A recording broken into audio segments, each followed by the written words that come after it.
Now I am going to discuss about insurance and general principles of insurance. Insurance, it is totally based on uncertainty and risk. Businesses always goes through certain risks which can be unascertained. So businessman has to be very careful in driving on it if he is to reach the destination of prosperity.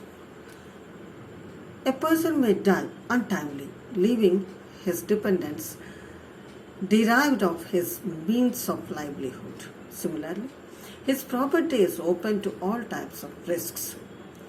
For example, destruction of fire, flood, or any other natural calamities. Insurance is a cooperative way of spreading the loss by following certain principles through pooling of certain risks.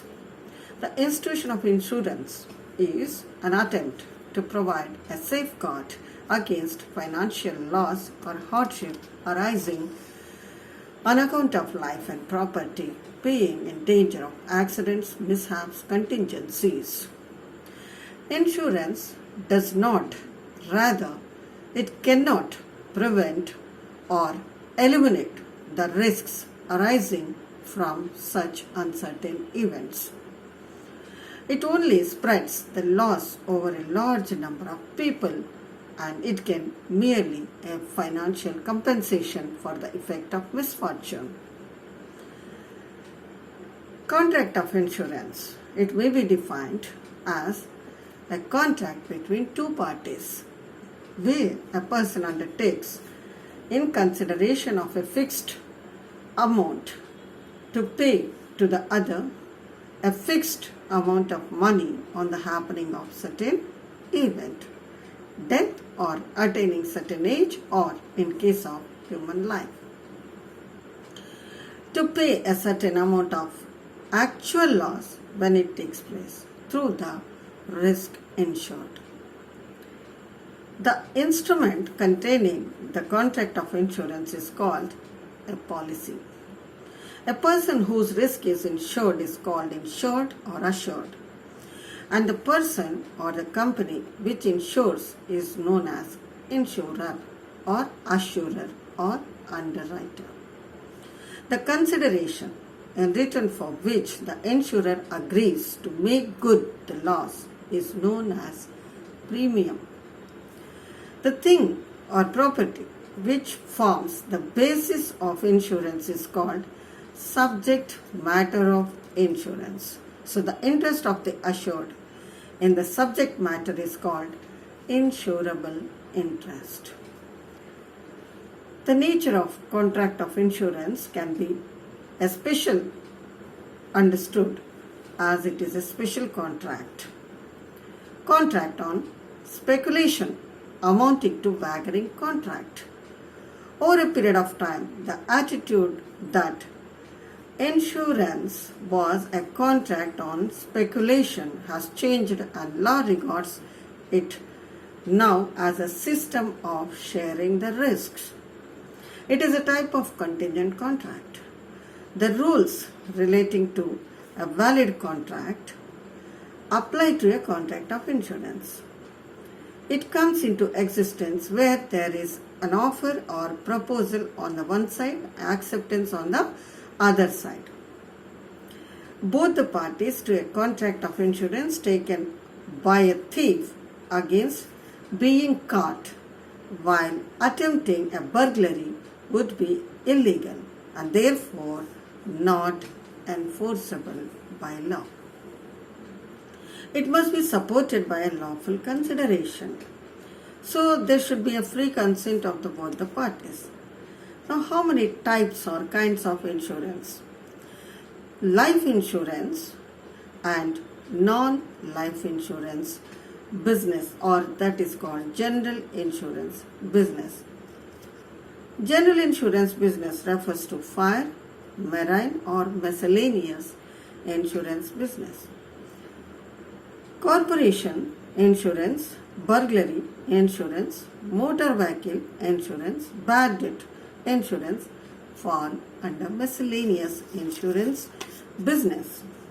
Life, fire, marine insurance, they will be discussed later.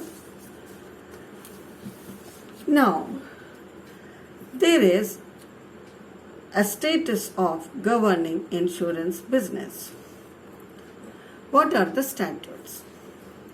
Insurance Act 1938, Marine Insurance Act 1963, Life Insurance Act 1956, General Insurance Business Act 1972, the Insurance Regulatory and Development Authority Act 1999. Now, what are the principles of insurance? Aleatory contract, that means commutative, that is, each party gives up goods or services presumed to be of equal value. The insurance contract, it is an aleatory. That means the contracting parties know that the amount to be paid by each party is not equal. In the policy, the insured pays the amount of premium. If he suffers loss, he may receive much larger amount from the company than he paid as premium. And if he suffers no loss, he will collect nothing. All gambling contracts are aleatory, but not all aleatory contracts are gambling. Insurance is not a gambling, as the requirement of insurable interest removes insurance from category of gambling. Secondly, utmost good faith. Most ordinary contracts are bona fide or good faith contracts. Insurance contracts are remain fidei, that means contracts of utmost good faith. It's a condition of every insurance contract that both the parties should display the utmost good faith towards each other in regard to the contract. So the duty continues up to the time of the negotiations for the contract. They are completed and is not a continuing obligation. Any material fact coming to the knowledge after the conclusion of the contract need not be disclosed. The insured is bound to disclose all material facts known to him but unknown to the insurer. So every contract which is likely to influence the mind of the insurer in deciding whether to accept the proposal or in fixing the rate of premium is material for the purpose. Where the insured fails to make complete disclosure of every material fact, the insurer can avoid the contract. Insurable interest. The insured must have an insurable interest in the subject matter insured. Without such interest, the contract will be regarded as vagrant contract and thus void. Insurable interest means some pecuniary interest. That is, a person is said to have insurable interest in the subject matter insured, where he will derive pecuniary benefits from its existence or will suffer pecuniary loss from its destruction. So a person has an insurable interest in property even though he may not be the owner of it. For example, a person who has advanced money on the security of a house has an insurable interest in the house. Again, every person has an insurable interest in his own life. So a creditor has an insurable interest in the life of a debtor. A business firm has an insurable interest in the life of a partner or a key executive because their death will inflict a financial loss upon the firm. So a banker has an insurable interest in the property mortgaged to it. At what time insurable interest should exist? Life insurance. Insurable interest must exist at the time of the policy when it is taken, or it may not exist at the time of claim. Fire insurance. It must exist both at the time when the policy is taken and at the time when the claim is made. Marine insurance. It must be established at the time when loss is incurred and claim is made. Next principle is indemnity. All contracts of insurance are contracts of indemnity except those of life assurance and personal accident insurance. Indemnity, that means compensation of loss. Assured in case of loss against which the policy has been made shall be fully indemnified, but never more than fully indemnified. So it must be against public policy to allow persons who insure their goods to make any profit out of the goods insured. Otherwise, there will be a constant temptation to destroy property intentionally. If the value of goods insured increase after the date of the policy, the insurer are not liable to make good the loss in respect of any increase in value. Causa Proxima. It's actually Latin phrase. Means nearest or proximate or immediate cause when a loss has been caused by number of causes. The nearest cause will be taken as a consideration for fixing the liability of the insurance company. By the term proximate cause, it is not meant the latest or proximate in time, but the direct, dominant and efficient cause. Marine insurance is affected against damages caused by various marine losses. They are borne by the insurance company, while others, shipping company, is liable. The principle Causa Proxima is applied to fix the liability of the insurance company. For this, immediate cause of loss has to be ascertained. So it is covered by the terms of policy. Insurance company will be liable. Subrogation. It is the substitution principle. Substitution of the insurer in place of the insured in respect of the latter's rights and remedies. The insurer who has agreed to indemnify the assured will, making good the loss, be entitled to step into the shoes of assured. The rights of the assured pass on to the insurer. The doctrine, it will be corollary to the principle of indemnity. So the principle does not apply to personal assurance.